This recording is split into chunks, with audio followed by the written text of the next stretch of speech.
In the short time that this channel has been around, there's been a monster growing inside of me. Prior to sitting down and deciding to make overly thought out video essays about anime and children's cartoons, I generally just kinda stuck to the same haunts in terms of genre. Action-oriented, usually shonen-based anime and manga, where I can talk about how cool the fight scenes are, or how good the world building is. And while this may be a gross oversimplification of my tastes, the desire to put out new content about things that haven't really been talked about as much has caused me to drastically broaden my horizons. This broadening has led me to find this hideous monster hiding inside of me, a desire that I never knew needed feeding until recently. That desire is the desire for wholesome.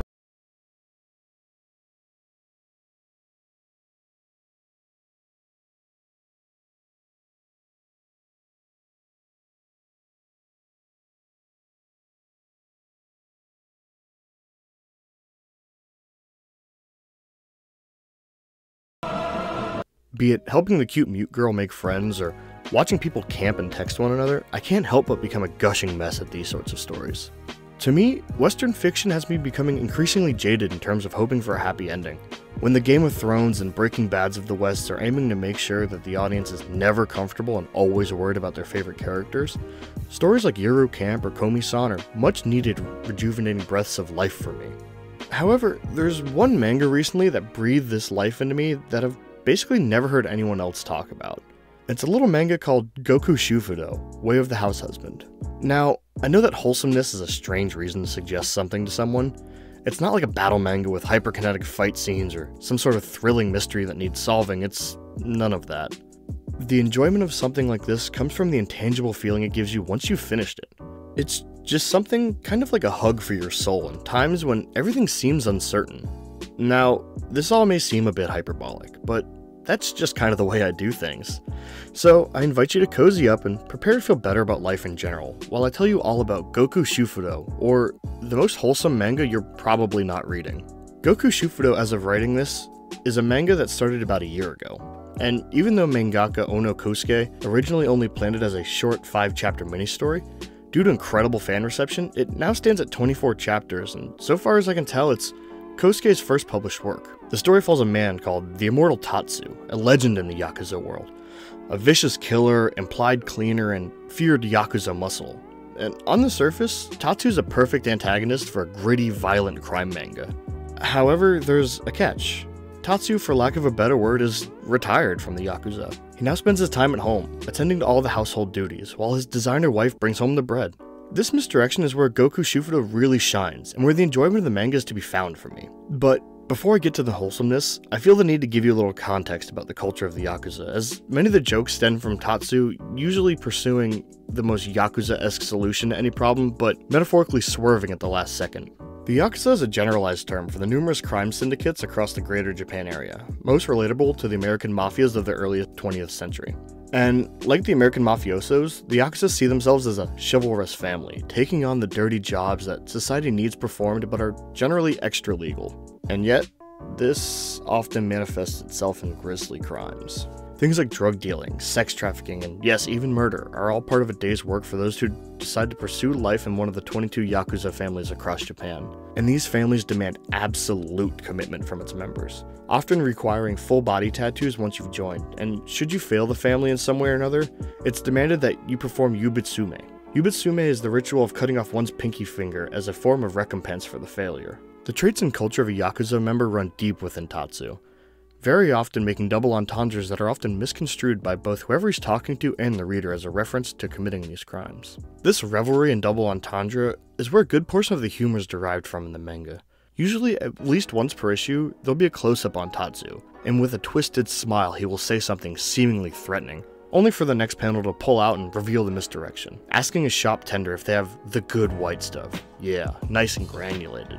Only for his wife to explain that he means flour, or coming to the door covered in a suspicious red liquid, only to reveal that he's been cooking, are all part of the appeal. This is where most of the Tatsu characterization can be found though.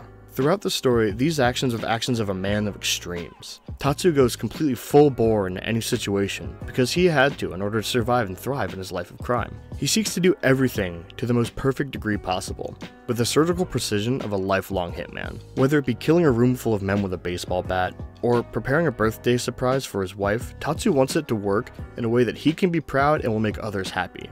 These extreme juxtapositions can be found elsewhere in the manga too though, namely in its visual design. The immortal Tatsu cuts an imposing figure, standing tall, covered in tattoos, and wearing the trademark suit, sunglasses, and slicked back hair of the Yakuza. He presents an imposing silhouette, bathed in shadow and seemingly ready to attack at any time. However, almost everything else in the manga is very soft and very cuddly. Round faces, stuffed animals, and magical girl references populate every page. It's almost as if Tatsu and his former criminal colleagues and enemies are the one hard spot in an incredibly soft mattress, to put it metaphorically. Tatsu is spending this time trying to embrace this softness and doing his best to smooth out his edges to join out the softness that surrounds him. He wears a cute Shiba Inu apron all the time, attends jazzercise classes, or plays the lottery to try and win his wife a cute little stuffed animal, all in the service of trying to fit into this world better. And as a side note, apart from all the theming in the art, I feel it's worth mentioning that Gokushufudou is a very technically well-drawn manga. Ono is fantastic at creating memorable and dynamic expressions, as well as strong, fluid posing, making even seemingly unimportant conversations a joy to read, as they're always engaging to the eye and used as a chance to build some character. And now, I know, we haven't had a whole lot of Wholesome yet, but it's finally time to get there. At its heart, Gokushufudou is a story about a man who's already had his character arc. Tatsu has already faced all of his major struggles, and done his character growth prior to the beginning of the series. And none of that's really important now. The series is now about a man just trying to find redemption through the love of his wife. It's heavily implied in the story that Miku, Tatsu's wife, saved him at some point. He was heavily wounded when they first met, and something must have happened to solidify their relationship.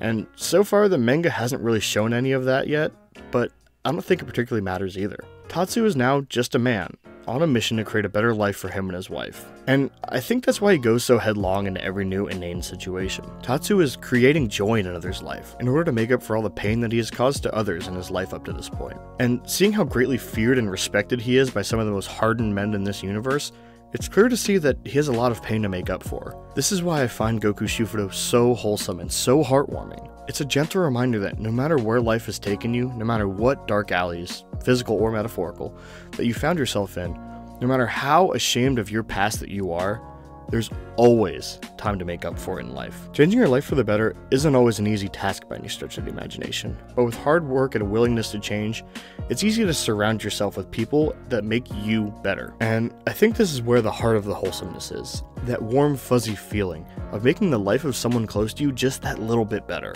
This is what the manga really gets right. This is Gokushufudou, Way of the House Husband, or the most wholesome manga you're probably not reading.